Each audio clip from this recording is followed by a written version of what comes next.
Hello students, welcome to the online tutorial for Vidya Higher Secondary School.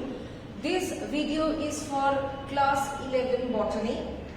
Today I am going to start with a new chapter, and the chapter name is that plants and mineral nutrition.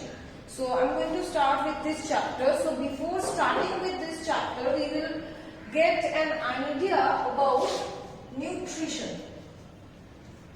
Because this chapter is all about the plant minerals and plant nutrition. In our previous chapter, we have learned about how the plants uptake the minerals, how they circulate the minerals throughout their body, how they circulate water throughout their body. So all these things we have learned. Now we will know about that. What are the requirements of these minerals? What are the requirements of the nutrition? What are the types of nutrition does a plant have? So all these things we will read about. So minerals, vitamins, or you can say carbohydrate, proteins, these are the essential components. Okay, or these are the essential compounds that a living body should have in order to carry out its life processes smoothly. Okay, so in order to get all these minerals, all these food or all these types of components in our body, what we do, we eat. We eat what? We eat food. So this intake of food is termed as ingestion, right? We are intaking, we are eating the food. Next coming digestion, that is breaking down of these ingested food. Next, after digestion, the next process is our absorption. That means the broken food particles, or the, you can say in the scientific term, the digested food particles should be absorbed to the cells. Okay, so that is the absorption. The next process is assimilation. That is the absorbed food particles. The food particles or the minerals which are being absorbed in our body should be circulated throughout. Okay, it should be circulated throughout so that the required tissues and the required cells should get it. That is the assimilation, and the last process is the egestion. That is the removal of the waste product or the products which are not being used. The removal of those products is called egestion. So these are the general 5 steps that how we take the food and how we utilize it. Now the main topic is that what is nutrition. We are quite familiar with this term nutrition, but what is it?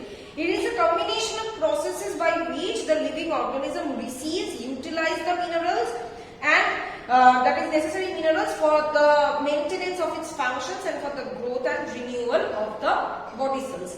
That is, the nutrition is composed of all the steps that I have just told you. That is ingestion, taking in of food, digestion, absorption, assimilation,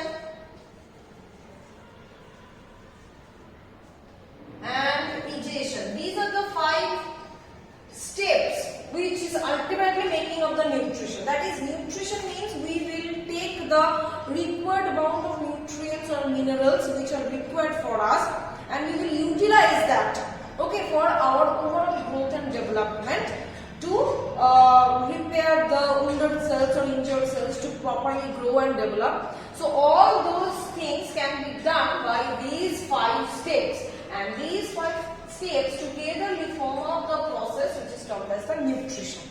Okay, now we will see. Now nutrition idea is more or less clear. Now next we will see that what are nutrient and what is food.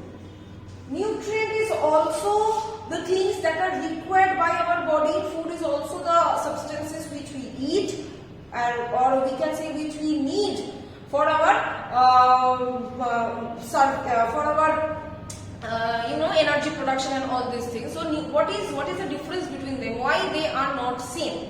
So first of all, what is nutrient? That is the organic and inorganic substances, materials, which the living organism collect from the nature to perform all the fundamental activities is termed as the nutrient.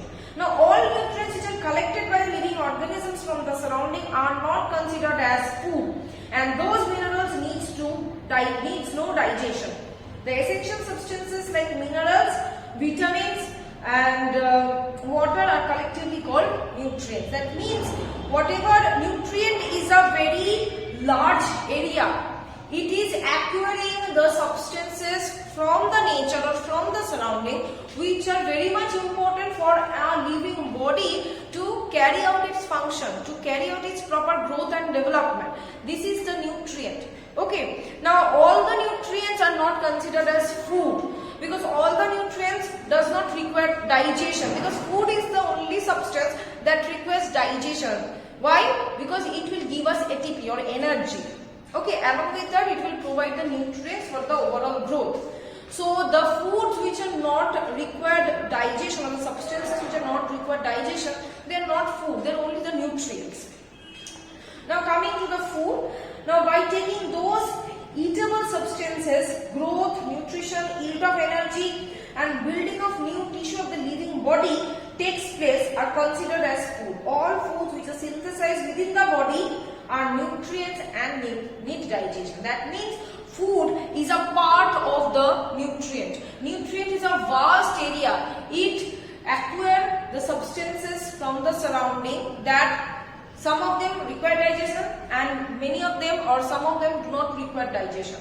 The substances which are acquired by a living body which do require the digestion, those are termed as the food, and they help in the yield of energy, building of the body, synthesis of new cells and new tissues. All these things are being done by the digestion of food.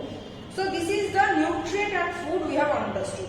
Now next we will see types of food.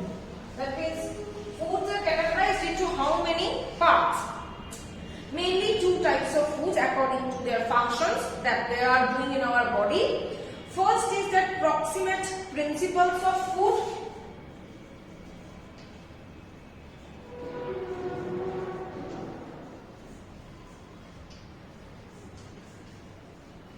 This is the first group, and the second is that protective principles of food.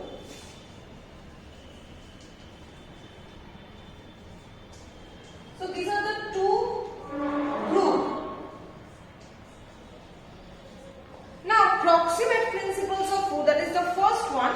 It is the food substances that help in energy production, body growth, maintenance of the life or health is termed as the proximate principles of food. Examples: carbohydrate, protein, fat. That means they are giving a total, you can say a total mass gaining, total development. Okay, all these things are the proximate principles like carbohydrate, fat. These are helping gaining the mass of our body. Next coming protective principles of food. What is it? These substances which prevent the body from the attack of various diseases, that means protection, is called protective principles of food. These are also known as secondary food, as they help in metabolism of primary food. Which are the primary food? These are the primary food, proximate. And these protective not only protects the body, but they also help in the digestion of the first group. That is why they are also termed as the secondary food. Examples: vitamins, mineral salts and water. So they do not generally require digestion, or they may be require digestion, but they mainly help in the digestion of the first part. Okay, so these are the types of food. Okay, so I hope that till this much it is clear to you people. In the next video I will continue with the chapter. Thank you.